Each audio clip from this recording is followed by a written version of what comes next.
CM Pushkar Singh Dhami ने पिथौरागढ़ में जिला स्तरीय अधिकारियों के साथ जनपद में चल रहे विकास कार्यों की समीक्षा की। तो विकास कार्यों की समीक्षा के दौरान मुख्यमंत्री ने अधिकारियों को निर्देश दिए कि जनपद में जो भी निर्माण कार्य गतिमान हैं उनमें तेजी लाई जाए। बैठक के दौरान मुख्यमंत्री ने अधिकारियों से कहा कि जनपद में विकास कार्यों की प्रगति में सुधार की जरूरत है, लिहाजा सभी संबंधित अधिकारी अपनी जिम्मेदारी को समझें और विकास कार्यों को शीघ्र पूर्ण करें।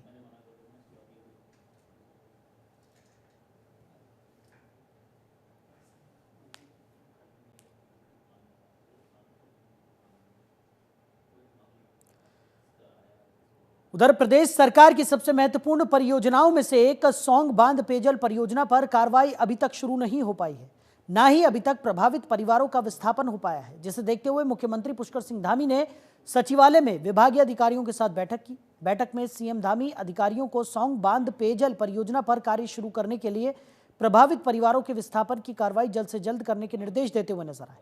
मुख्यमंत्री ने कहा कि जिन प्रभावित परिवारों को विस्थापित किया जाना है उनकी यथासंभव सहमति के आधार पर उन्हें शीघ्र भूमि उपलब्ध कराई जाए।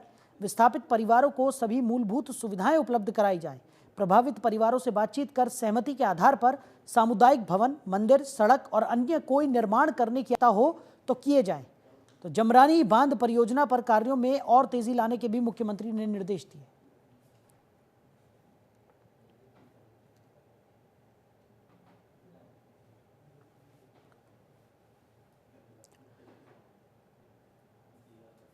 उधर समय पर मरीज न पहुंचाने पर एम्बुलेंस पर अब जुर्माना लगाया जाएगा। तो स्वास्थ्य मंत्री धन सिंह रावत का कहना है कि प्रदेश के ग्रामीण क्षेत्रों में एम्बुलेंस को 22 मिनट में मरीज को हॉस्पिटल पहुंचाना होगा, जबकि शहरी क्षेत्र में 15 मिनट में किसी भी मरीज को हॉस्पिटल पहुंचाना होगा।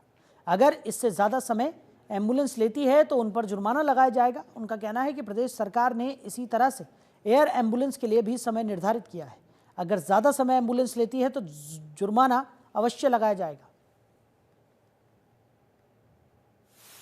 हमने अपने प्रदेश में 3 बेसिक चीज़ें की हैं। एक तो पर्वतीय क्षेत्र में जो हमारी 108 सेवाएं है,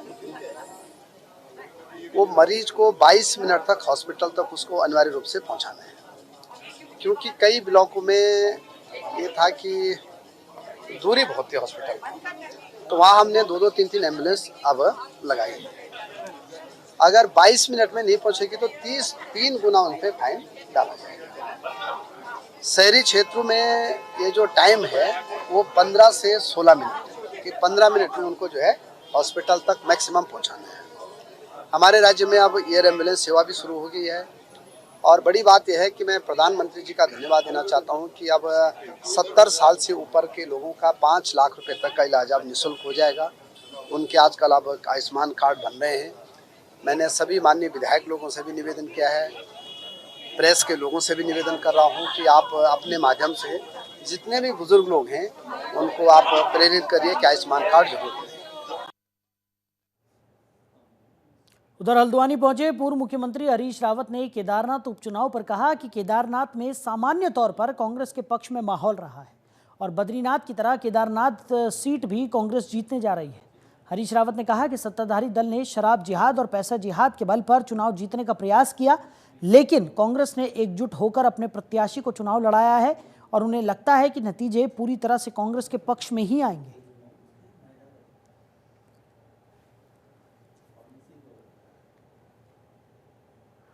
सरकार के प्रति नाराजगी है और ये नाराजगी उसी लाइन पर है जिस लाइन पर श्री बद्रीनाथ जी में थी, और कांग्रेस ने इस नाराजगी को कितना गांव-गांव तक पहुंचाया है, विशेष तौर पर महिला वोटर्स पर पहुंचाया है, उस पर हमारी जीत और जीत का मार्जिन निर्भर करता है। सामान्य वातावरण जो है हमारी जीत का है, सामान्य वातावरण जीत का है। मगर एक बात हमने केदारनाथ से लेसन के रूप में लिया है कि यदि कांग्रेस विपक्ष के रूप में लगातार आक्रामक रहे तो जनता जो है सामने आ रही है, वो रेस्पॉन्ड कर रही है और वो ये स्थिति 2027 में सत्ता परिवर्तन तक लेकर के जा रही है। उधर देहरादून में उपभोक्ता और खाद्य नागरिक आपूर्ति मंत्री रेखा आर्य की रायपुर स्थित स्पोर्ट्स कॉलेज में बैठक आयोजित की गई। बैठक में प्रदेश के राशन डीलरों की कई समस्याओं के बारे में चर्चा की गई। बैठक को लेकर विभागीय मंत्री रेखा आर्य ने कहा कि राशन डीलरों को कोविड काल के दौरान का किराया नहीं मिला है, इसके बारे में उन्हें अवगत कराया गया है। साथ ही उन्होंने कहा कि विभाग के राशन डीलरों को 21 महीने का किराया मिल चुका है, जबकि 7 महीने का बाकी है, जिसको लेकर विभाग कोशिश कर रहा है कि भारत सरकार के खाद्य सचिव से भी लगातार इसको लेकर बात की जाए।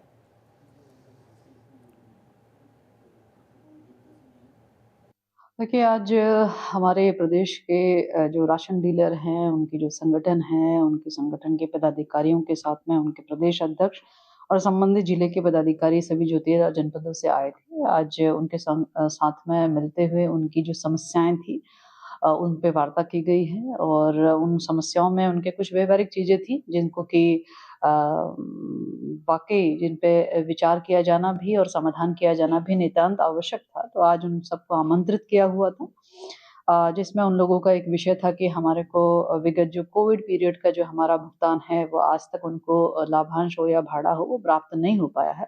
जिसमें उन्होंने यह भी स्वीकार करा कि विभाग के सतत प्रयास से जो है लगभग 21 माह का जो है वो उन्हें राशन लाभांश और भाड़ा प्राप्त हो चुका है।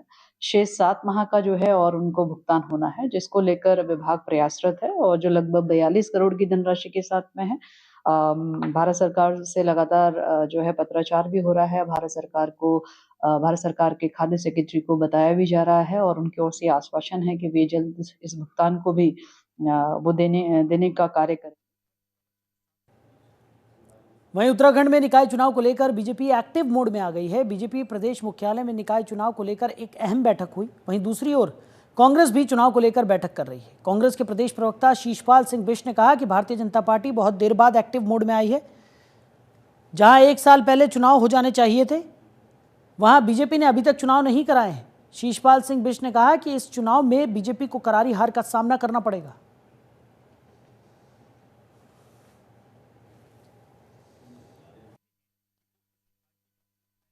चुनाव को लेकर के भारतीय जनता पार्टी बहुत देर से एक्टिव हुई है। साल भर पहले निकायों के चुनाव हो जाने चाहिए थे, पंचायतों के चुनाव भी सरकार टालने का काम कर रही है। सहकारिता के चुनाव घोषित होने के बाद टाले गए हैं, साल भर विलंब से वो घोषित हुए थे। अब निकाय चुनाव में क्योंकि जनाक्रोश का भय है, निकायों की आप स्थिति देख लीजिए, वहाँ पर कोई भी विकास के काम नहीं हुए हैं। ड्रेनेज का सिस्टम तक ये लोग सुधार नहीं पाए हैं। साफ सफाई की व्यवस्था चरमराई हुई है। पार्कों की हालत बहुत खराब है। स्ट्रीट लाइटें कहीं नहीं हैं। इसी आशंका से कि कहीं जनाक्रोश भाजपा को ले न डूबे, इसीलिए चुनाव टाले जा रहे हैं। अब देखते हैं चुनाव होते हैं या नहीं होते, क्योंकि मुझे इनकी मंशा पर इसलिए संशय है। 3 बार माननीय हाई कोर्ट में झूठे हल्फनामे दाखिल कर चुके हैं, उसके बाद भी चुनाव नहीं हुए। तो केदारनाथ चुनाव में जीत को लेकर बीजेपी के वरिष्ठ विधायक दिलीप रावत का कहना है कि वो खुद केदारनाथ उपचुनाव में गांव-गांव गए थे। उन्होंने कहा कि जिस प्रकार बीजेपी के प्रति स्थानीय लोगों का समर्थन उन्हें मिला, उससे साफ कहा जा सकता है कि केदारनाथ उपचुनाव बीजेपी 100% जीतने वाली है।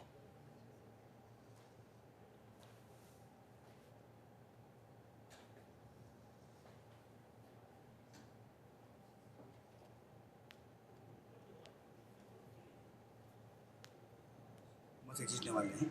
और मैं स्वयं गांव-गांव में गया था और जिस तरह से वहाँ के ग्रामीण क्षेत्र में लोगों का रुझान था, उससे स्पष्ट है कि आशा नोटियाल जी भारी बहुमत से जीते। केदारनाथ में हम भारी बहुमत। उधर पहाड़ों की रानी मसूरी का प्रसिद्ध पर्यटन स्थल कंपनी गार्डन अब अटल उद्यान के नाम से जाना जाएगा।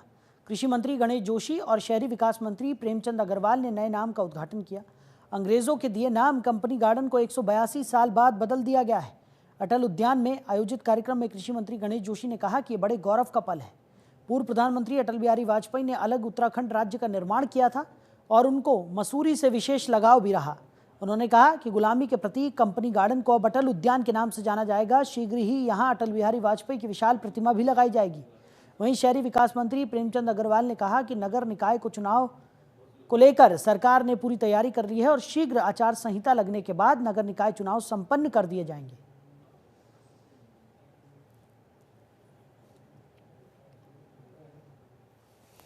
मेरे लिए बड़े गौरव के क्षण हैं। जो मेरी एक दिली इच्छा थी क्योंकि आज अगर हम मंत्री के रूप में हैं तो इसलिए हैं कि ये छोटा राज्य बना और इस राज्य को बनाया किसी व्यक्ति ने, उसका नाम है अटल बिहारी वाजपेयी। स्वर्गीय वाजपेयी जी जब देश के प्रधानमंत्री थे, 24 दलों की गठबंधन की सरकार थी, उसके बावजूद इस राज्य का निर्माण हुआ और हमारे जैसे छोटे कार्यकर्ताओं को भी विधानसभा के चुनाव लड़ने का मौका मिला, मंत्री बनने का मौका मिला। उनका ऋण उत्तराखंड की जनता कभी चुका नहीं सकती और आज एक मेरे प्रयासों से उनकी स्मृति में जो एक गुलामी का प्रतीक था कंपनी गार्डन, उसके नाम को हमने बदला है। उनका नाम अटल उद्यान, अटल पार्क के नाम पर रखा गया है। देखिए, आप जानते हैं कि मसूरी नगर पालिका 1850 में बनी और संयोग देखिए कि 21 नवंबर 1850 में मसूरी की नगर पालिका स्थापित हुई और आज भी 21 नवंबर है। और उस टाइम पे इसको हम लोग म्यूनिसिपल पार्क के रूप में जानते थे, फिर बाद में इसका नाम कंपनी पार्क के रूप में रखा गया।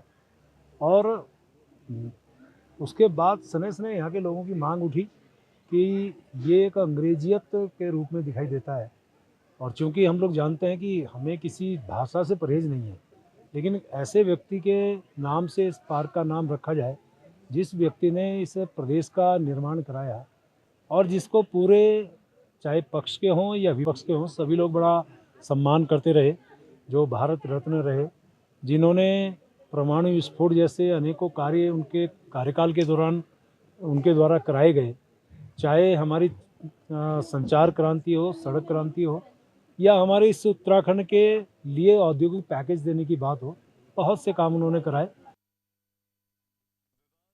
उधर ज्योतिर्मठ में ग्रीन और येलो कैटेगरी के आवासीय भवनों की अस्थायी मरम्मत की अनुमति प्रदान कर दी गई है।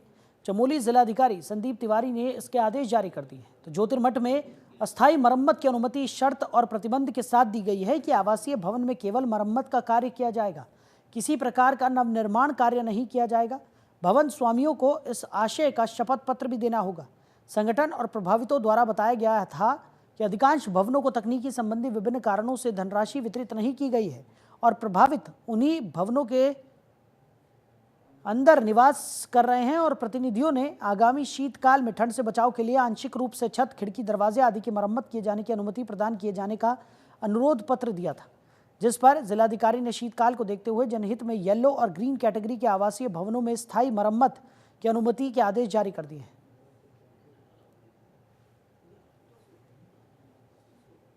मूल निवास संघर्ष समिति के साथ और उसमें सचिव आपदा और आयुक्त गढ़वाल भी मौजूद रहे थे। तो वहाँ सबकी सहमति से ये निर्णय हुआ था कि शीतलहर को देखते हुए वहाँ पे जो येलो और ग्रीन कैटेगरी के आवास हैं जिनको CBRI ने चिन्हित किया था, जिसमें कि 482 येलो कैटेगरी के हैं और करीब 280 ग्रीन कैटेगरी के हैं, जिनमें आंशिक दरारें हैं, खिड़कियाँ टूटी हैं। तो शीतकालीन लहर को देखते हुए यह निर्णय लिया गया है कि वह जो भी अपना हल्का मरम्मत का कार्य करवाना चाह रहे हैं वो इस आशय का प्रमाण पत्र तहसील में जमा करेंगे स्टाम्प पेपर में कि वे कोई भी नया निर्माण नहीं करेंगे, केवल मरम्मत कार्य करेंगे इन 2 कैटेगरी के आव में, तो उनको अनुमति दे दी जाएगी। तो जनहित में ये फैसला लिया गया है। उधर उत्तरकाशी शहर में बढ़ते अतिक्रमण के खिलाफ जिला प्रशासन ने बुलडोजर से हनुमान चौक पर अतिक्रमण अभियान एक बार फिर से शुरू कर दिया, जिससे शहर के व्यापारियों में हड़कंप मच गया। इधर अधिशासी अधिकारी नगरपालिका ने बताया कि उच्च अधिकारियों के निर्देश पर शहर में नालियों और रास्ते पर कच्चे अतिक्रमण जमाए लोगों को 3 दिन पूर्व अनाउंसमेंट करके सूचित किया गया था, लेकिन अवैध कब्जा जमाए लोगों ने अपना कब्जा नहीं हटाया, जिससे नगरपालिका प्रशासन ने शहर भर में अतिक्रमण ध्वस्त करने का अभियान शुरू कर दिया है। तो व्यापारियों ने नगरपालिका प्रशासन पर आरोप लगाते हुए कहा कि बिना नोटिस के हमारे खोखे को JCB मशीन से तोड़ दिया गया है, जिससे हमारी रोजी रोटी पर संकट आ गया है।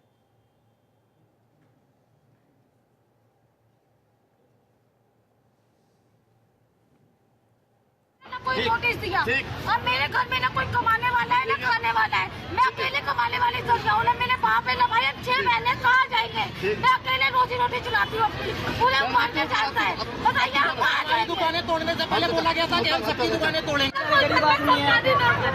मसाले वाले हो गए, मसाले वाले हो गए, बेचारे लोग घर पालते हैं। एक दुकान है सर, खाली एक दुकान से हमारा पहली कंपनी तक चाहिए। 24 तारीख को लड़ाई हुई थी, उस समय भी मेरी दुकान तोड़ी गई। हम के टारगेट रहते सर, यहाँ पे हम भी बचपन से यही रहते हैं, हमारा जन्म भी यही, हम भी यही खा रहे पी रहे बचपन से। 24 तारीख को सर सबकी दुकान सेफ रही थी, मेरी दुकान। हाँ, ये संज्ञान में आपके द्वारा लाया गया है कि नगर पालिका द्वारा जो है जो कच्चा जो है अवैध अतिक्रमण था, उसके संबंध में उन्होंने पूर्व में सूचना भी दी है और उसके अनुसार वो लोग नियमानुसार कार्रवाई कर रहे हैं। इसमें उच्चाधिकारियों से जो भी निर्देश प्राप्त होंगे उसके अनुसार जो है नियमानुसार कार्रवाई होगी। ज्योतिष पीठ के शंकराचार्य स्वामी अवि मुक्तेश्वरानंद सरस्वती ने जॉलीग्रांट एयरपोर्ट के बाहर लगे खंभों पर हिंदू मंत्रों को लिखे जाने पर खुशी जाहिर की है। साथ ही सरकार का भी उन्होंने धन्यवाद किया। उन्होंने कहा कि पूर्व में बौद्ध धर्म के मंत्र वहां पर अंकित किए गए थे, लेकिन अब वहां पर हिंदू धर्म के श्लोक अंकित किए गए हैं, जो बेहद ही खुशी की बात है। उनका कहना है कि हालांकि बौद्ध धर्म में उनका कोई द्वेष नहीं है, लेकिन देवभूमि में ये किया जाना उचित ही है। साथ ही उन्होंने कहा कि उत्तराखंड के एयरपोर्ट का नाम भी सरकार आदि गुरु शंकराचार्य के नाम से हो जाता तो बहुत अच्छा होता, जो कि मांग भी की गई है।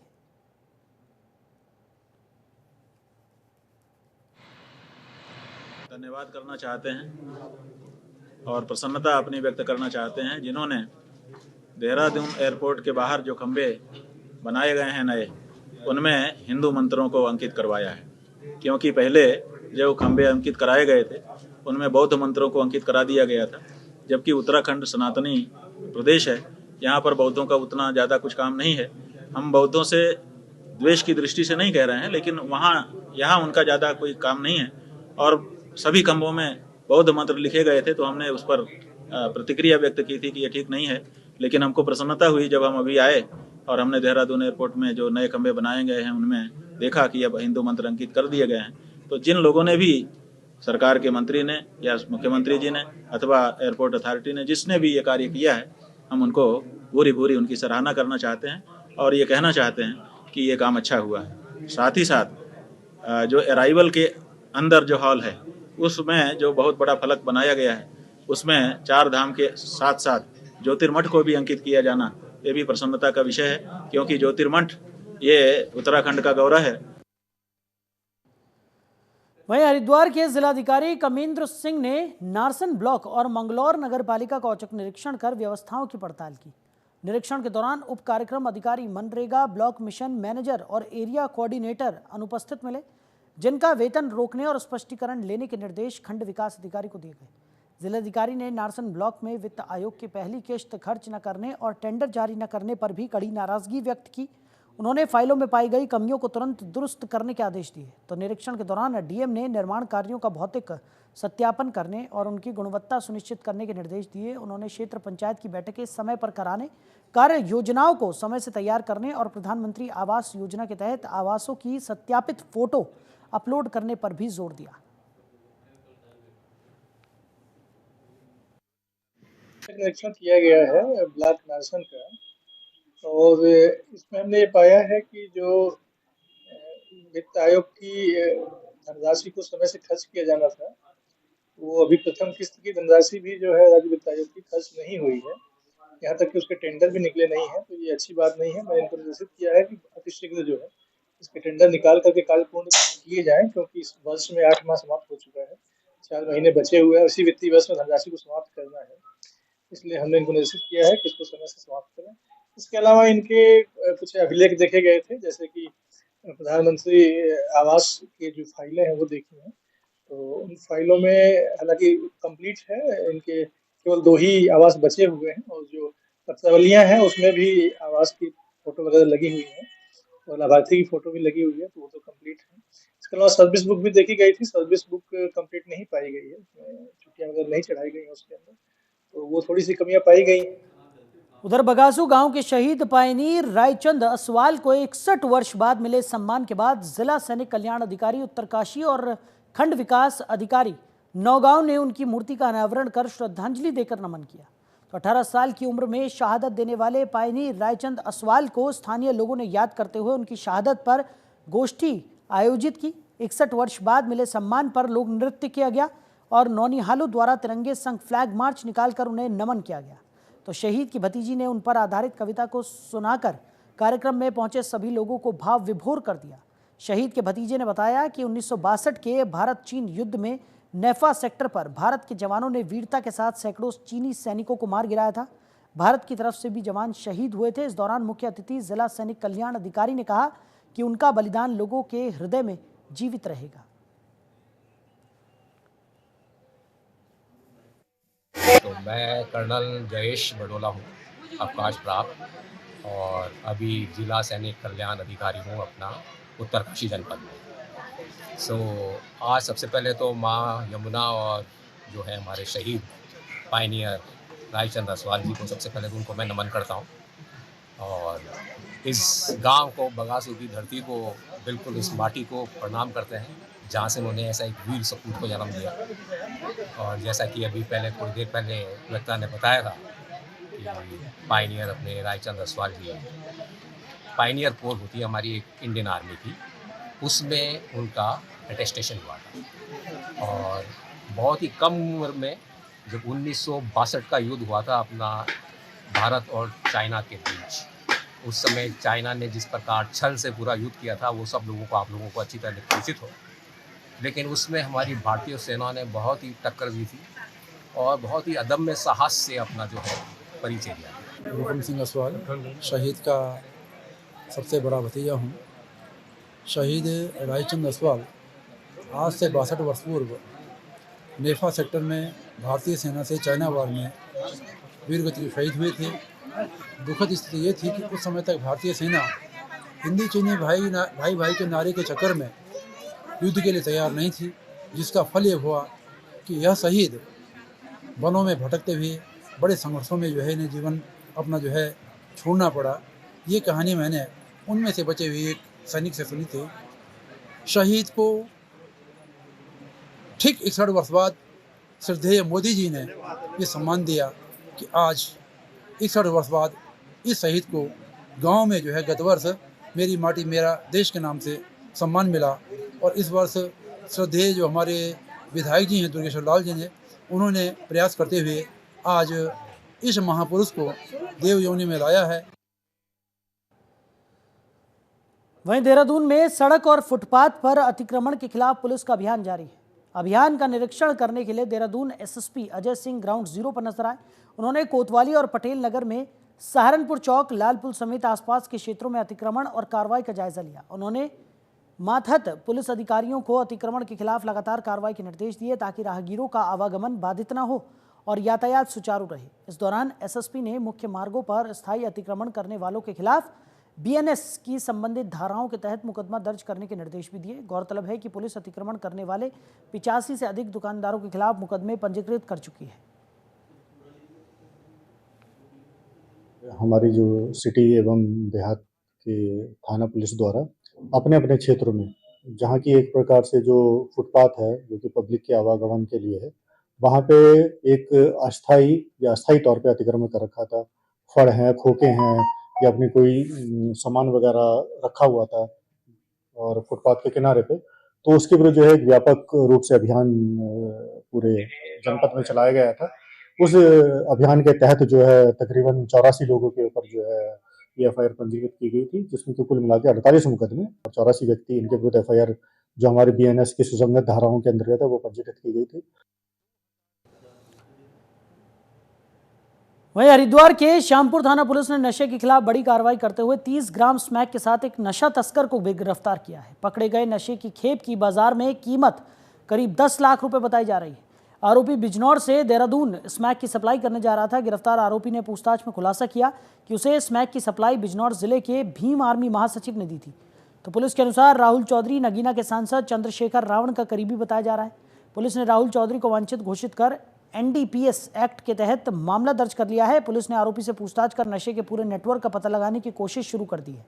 वहीं राहुल चौधरी की तलाश में पुलिस की कई टीमें लगाई गई हैं। पुलिस का कहना है कि नशे के खिलाफ अभियान को और तेज किया जाएगा। पुलिस अधीक्षक ने कहा कि नशे के कारोबार में शामिल किसी भी व्यक्ति को बख्शा नहीं जाएगा।